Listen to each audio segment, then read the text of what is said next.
Bien, muy buenos días. Les saluda el abogado José Mascaró. Vamos a exponer brevemente sobre la ley que declara en emergencia el Sistema Nacional de Salud. Bien, como podremos observar, el objeto de esta declaratoria de emergencia del Sistema Nacional de Salud, ¿no? Resulta un poco eh, contrariante, pues se ha esperado, ¿no?, más de 90.000 fallecidos para recién declarar en emergencia nuestro sistema de salud, nuestro precario, burocratizado y lento sistema de salud. Aquí lo que sí causa un poco de sorpresa es el tiempo que va a durar esta emergencia del Sistema Nacional de Salud. Están colocando 12 meses, lo cual es preocupante, pues nos permite concluir que el Estado pretende resolver recién esta emergencia alrededor de 12 meses después, ¿no? Con una cifra de fallecimientos de 200 personas por día, lo cual es preocupante y no podemos darnos ese lujo de tiempo, tiene que ser en el más breve plazo. ¿Quiénes articulan? Bueno, las mismas personas de siempre, ¿no? Aquellas que ocupan cargos y que luego se benefician entre sí, ¿no? Como hemos visto en el tema de las vacunas, hay diversos funcionarios del MINSA que de nada les ha servido tener los grados de maestro, magíster, doctores, porque al final han actuado de una manera totalmente antiética y están rozando lo concerniente al delito tipificado como aprovechamiento indebido del cargo respecto de la vacuna anticipada, que han colocado no solamente a personas allegadas, sino a personas que no tienen nada que ver con el sistema de salud. En esta articulación, bueno, está la rectoría del MINSA, están los servicios de salud, la, las áreas de recursos humanos, pero dejan de lado nuevamente al sector privado, que dicho sea de paso, tiene su cuota de participación, ya que los hospitales, bajo la modalidad de asociación público-privada, están atendiendo múltiples casos COVID y ahí está un personal de salud que no debe ser desatendido, ¿no? En el caso en particular, nosotros patrocinamos al sindicato de trabajadores del Hospital Barton, del cual no han recibido la vacuna, por ejemplo. Y es justamente esa falta de incorporación del sector privado lo que ha ocasionado, pues, que en muchos lugares, clínicas, no se les haya dotado de la vacunación en el momento oportuno, generando un perjuicio no a la empresa, sino al trabajador directamente, al trabajador que está dentro de la línea de contención frente al COVID. Entonces ahí vemos los resultados de pretender centralizar en exceso las cuestiones relacionadas a la gestión de riesgos en el contexto de la pandemia por COVID. Es una tarea que tiene que incluir a todos: sociedad, empresa, Estado. Bueno, ¿qué medidas plantea esta ley para mejorar los recursos humanos en salud? Bueno, la verdad, nada nuevo, nada alentador. Ofrecen un seguro de vida que ya estaba contemplado en otra norma y que además causa curiosidad porque este seguro de vida solo abarca fallecimiento del trabajador a consecuencia de un accidente. En ese sentido, habría que preguntar a los genios que han elaborado esta ley por qué no han colocado en el texto normativo que se otorga un seguro de vida a aquellas personas que han tenido un contagio directo por COVID o que han quedado con una invalidez permanente a raíz de esta enfermedad profesional. Y digo enfermedad profesional porque ya ha sido reconocido a través de un dispositivo normativo, pero falta su incorporación formal para que sea incorporado dentro del contenido de la lista de enfermedades profesionales, que es algo también que el MINSA está postergando desde que estuvo la ex ministra Pilar Macetti. También propone que se elimine la contratación por terceros. Sin embargo, observamos en los diversos institutos, hospitales, que persiste esta precaria contratación de índole no laboral. También plantea que el personal asistencial pase a incorporarse en salud a los establecimientos nivel 1.4, 2.1, nivel 2.2. Sin embargo, hay que recalcar que Salud es uno de los principales incumplidores de la norma y de la ley. Cabe citar un ejemplo en el caso de los trabajadores bajo el ámbito decreto legislativo 276, están jubilados, tienen el derecho a una CTS, sin embargo, aún no hacen la liberación de fondos. Entonces, esto es una mera producción normativa, no está atacando el tema central, que es la vacuna, las plantas de oxígeno, ¿no? Y esto caracteriza pues a estos gobiernos típicos de una república bananera. Creen que por hacer una producción legislativa y de textos legales van a solucionar un tema, y eso es falso. Lo que se necesita es gestión, convocatoria y alcance por resultados. Y el Estado peruano ha demostrado que es un pésimo gestor de resultados. Prueba de ello es de que a la fecha no todo el personal de salud está coberturado en las vacunas, y ni qué decir de los 32 millones de peruanos que aún están a la espera de una vacuna. Cabe precisar que países, por así decirlo, que tienen un manejo mucho más precario que el Perú, han adquirido ya la vacuna. Por citar el caso de Venezuela, ya logró adquirir la vacuna Sputnik, que tiene un 90% de eficiencia, versus la vacuna china, que el Perú ha adquirido y que tiene una eficiencia del 61%.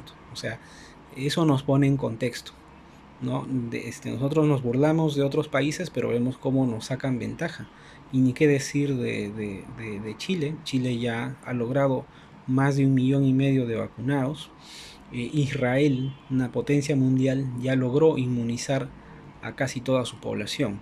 Entonces, en Perú lo que han logrado es que una cúpula de sinvergüenzas, de traidores, de una escoria pues que está plagada en el Ministerio de Salud, se haya vacunado preferentemente, dejando de lado a las personas que están en la primera línea de atención contra el COVID. Entonces, esta es una mera producción normativa, no le veo nada de relevante. Dentro de las medidas para mejorar los recursos y servicios de salud, nuevamente, ¿no? Hablan de que los GORES de salud y MINSA deben coordinar. Bueno, las coordinaciones y los requerimientos de necesidades de plantas de oxígeno estaban plasmados desde junio del año pasado. A la fecha vemos que no hay plantas de oxígeno suficientes. Se tiene que llegar al tema de la importación del oxígeno, y además estamos observando que la gente se muere por falta de este elemento vital, elemento estratégico, que fue advertido meses atrás. Entonces, nuevamente, una producción normativa no asegura que estas personas realmente ejecuten su labor, ¿no? También hacen una liberación de facultades para que puedan hacer procedimientos de adjudicación simplificada, ¿no? en el equipamiento de hospitales. Bueno, lo cual, como digo, ¿para qué vas a hablar de la rectoría del MINSA si estás delegando cosas que los gobiernos regionales no lo hacen bien? Prueba de ello son las mascarillas deficientes que adquirieron, las plantas de oxígeno deficientes que no lograron erigir. Entonces, es una norma populista. Y bueno, acá está la cereza del pastel. Acá los señores del Congreso y sus grandes abogados que están detrás de ellos indican de que van a hacer la reforma del Sistema Nacional de Salud. ¿Y a quiénes convocan? Convocan a la Comisión de Salud, convocan a un representante titular de la Asamblea Nacional de Gobiernos Regionales, un representante de salud, un representante de la sanidad de las Fuerzas Armadas, un representante de la Policía Nacional del Perú, un representante de la Asociación Clínicas Particulares y un representante de la Defensoría del Pueblo. Me pregunto yo, ¿por qué no han convocado a los colegios profesionales, a los representantes gremiales, incluso diría yo, a la Contraloría? ¿Quién tiene mayor rol fiscalizador? ¿La Defensoría del Pueblo o la Contraloría? Si nosotros observamos el nivel de auditoría que realiza la Contraloría, es un nivel altísimo, de altísima profesionalidad. Prueba de ello, nosotros revisamos los informes que realizan en cada región sobre las denuncias que hemos realizado y las mismas han tenido el asidero y la base legal suficiente como para que se pueda elevar informes donde claramente se evidencia la vulneración a la norma, el agravio ocasionado al Estado, tanto a nivel económico como en continuidad de otorgamiento de servicios. Entonces, nuevamente observamos que para la reforma del Sistema Nacional de Salud se pretende secularizar, se pretende hacer una cofradía de una mal dicha reforma, dejando de lado a actores sociales importantes, como son los colegios profesionales, los representantes gremiales y, por qué no decir, a entidades de control interno como Contraloría General de la República, porque lo que más se ha visto durante esta pandemia son los actos de corrupción en los procesos de adquisición y licitación en el contexto pandémico por COVID. Es en esta pandemia donde hemos visto la pobredumbre moral de los diversos funcionarios públicos, que no solamente se han aprovechado de una vacuna anticipada, sino que además han hecho aprovechamiento de su cargo para beneficiar a particulares que no tienen nada que ver con el grupo de investigación de Sinopharm. Entonces, ¿qué concluimos? Que tenemos una ley más que burocratiza y no resuelve el problema de las vacunas y oxígeno, ¿no? Es decir, son meros productores de normas, pues están gastando papel, en otras palabras. La pregunta, ¿por qué el Estado no desea que el sector privado intervenga en la adquisición de vacunas? Las respuestas son puntuales. El Estado tiene un problema muy serio de corrupción. Se ha advertido en esta etapa cómo diversos funcionarios han vacunado a sus esposas, hijas y hasta sus allegados, por no decir parejas extramatrimoniales. Y aquí no vale escandalizarse porque ahí en la lista ustedes lo pueden corroborar y quienes laboran en ese ámbito lo saben muy bien. El Estado pretende solucionar el problema de la vacuna de manera tardía. ¿Se ha puesto a pensar usted, estimado amigo, por cuántas oficinas debe pasar el visto bueno para una compra estatal? Es burocratizado. Si una oficina realiza una observación, simplemente el proceso se detiene, no avanza. Y lo que nosotros tenemos es en Perú, ¿no?, que por cada hora alrededor de 10 personas están muriendo. Alrededor de 10 personas en todo el Perú por cada hora están muriendo por COVID. Entonces el tiempo es un lujo que el Estado no se puede dar, pues la gente se está muriendo. El sector privado ha ofrecido contar con las vacunas en 10 días. Y yo considero que sí lo puede lograr porque hemos observado cómo en la primera importación de vacunas a través de KLM y DHL, que son dos operadores logísticos espectaculares, te traen productos del otro lado del mundo, ¿no?, en una brevedad de días y con las condiciones de cadena de frío que se requiere, ¿no? En ese sentido, el sector privado ha ofrecido ello, ha ofrecido un plazo, 10, 15, 20 días como máximo, pero el Estado peruano no tiene fecha cierta, no tiene fecha cierta. El Estado te permite comprar un TV plasma, pero no te permite invertir en la salud y salvación de tus abuelos y padres. Esa es la contrariedad del gobierno actual. Nos permite ir a los centros comerciales, pero no permite la libertad de poder adquirir una vacuna. Ahora, aquí muchos dirán, no, que van a segregar a la gente de bajos recursos, ¿no? Pero ¿acaso el Estado no ha pagado un bono a esas personas de bajos recursos? ¿Acaso el Estado no sería más eficiente al pagarle a esa persona su vacuna, hacerla productiva, evitar que se muera, evitar que colapse su economía, en vez de estar manteniendo con bonos que son irrisorios y que no van a solucionar en nada la cuestión sanitaria en el país? Entonces, tengamos un poco de criterio y objetividad, ¿no? Ese argumento viejo de que los más pobres van a quedar fuera de lado es falso, ¿no? El Estado tiene que coberturar a esa gente por intermedio de los privados. La cúpula de poder se ha asegurado con la vacuna y ha dejado que el resto de 32 millones de peruanos quiebren sus negocios o recurran a préstamos para asistir a sus familiares contagiados por COVID. No hay derecho. Mientras ellos están asegurados, inmunizados, el resto del Perú ha tenido que ponerse la mano al hombro entre familiares para poder superar esta crisis. Y eso está pasando factura.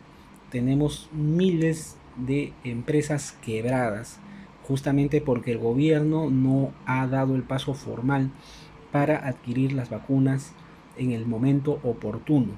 Si vemos el caso de Chile, Chile para tener las vacunas en el presente año ha tenido que cerrar un trato en junio del 2020. Esa es la conducta de un país que verdaderamente se preocupa por sus conciudadanos.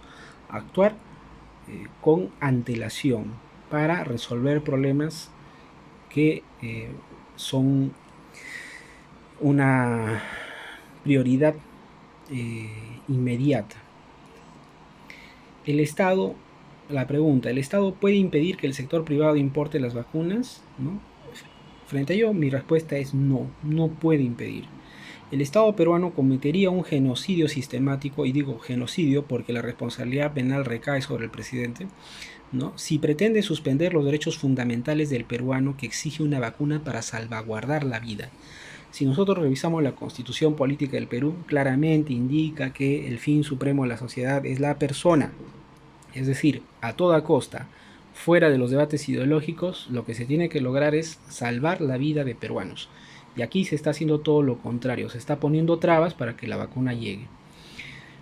Un peruano infectado puede gastar hasta 120.000 soles en un proceso de recuperación asistido para sobrevivir al COVID.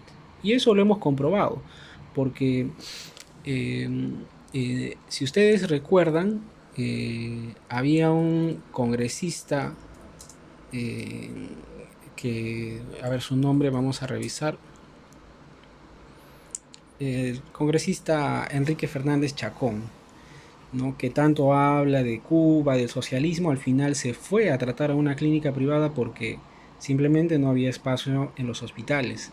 Entonces, un peruano alrededor podría gastar alrededor de 120.000 soles para su recuperación. La pregunta es, ¿acaso todos los peruanos tenemos esa cantidad de dinero? No. ¿Cuánto gastaría el Estado en una vacuna Sputnik Pfizer? En el peor de los casos, 200 soles por persona. Ahí habría que preguntarse, ¿qué resulta más eficiente?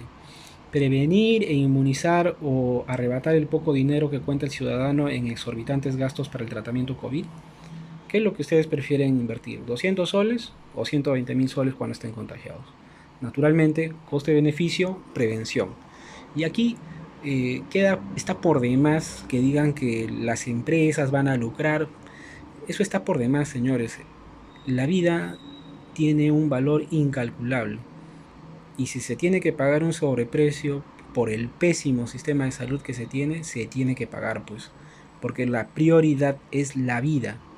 Y es una responsabilidad que todos los peruanos tienen que asumir. ¿Por qué? Porque cuando los sindicatos, las federaciones salen a protestar exigiendo más enfermeras, más médicos, mayor equipamiento, mejor organización, expulsión de directores involucrados en actos de corrupción, cuando los sindicatos salen a reclamar esas cuestiones, ¿qué es lo que dice la sociedad? Ah, que están haciendo problema por gusto, que están interrumpiendo mi día, etcétera.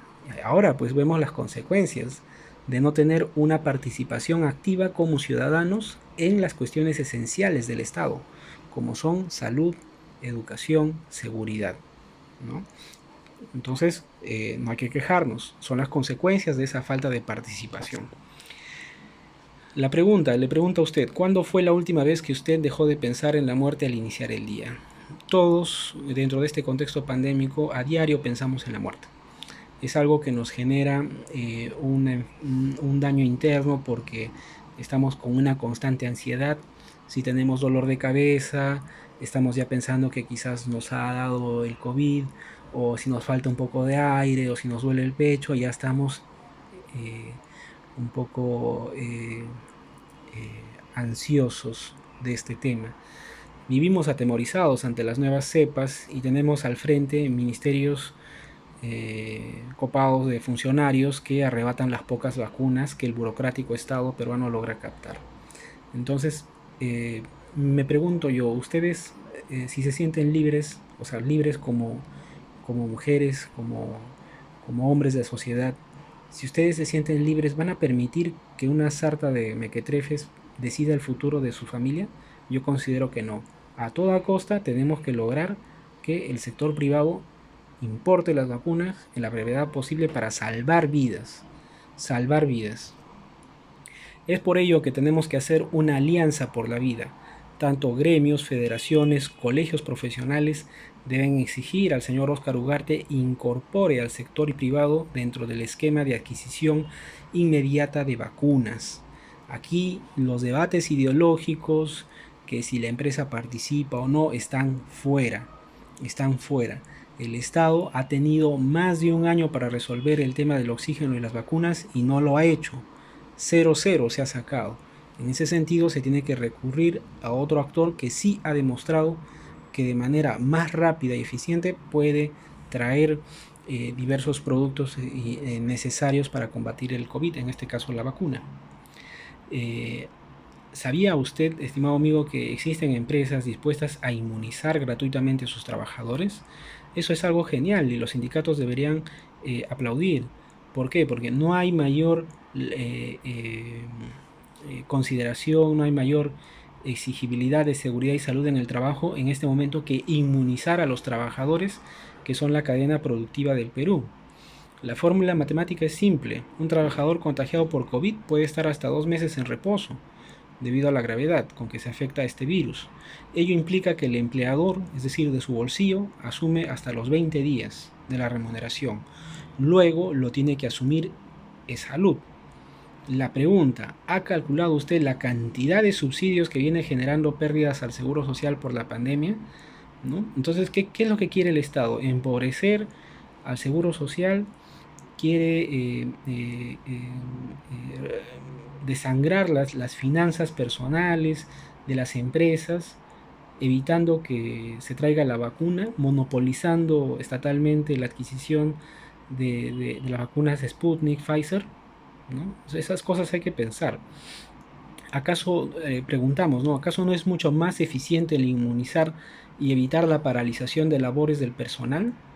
¿Acaso no sabe usted que el personal de grupo de riesgo recibe menos del 50% de su remuneración real luego del inicio de esta pandemia COVID? Y aquí no me dejarán mentir.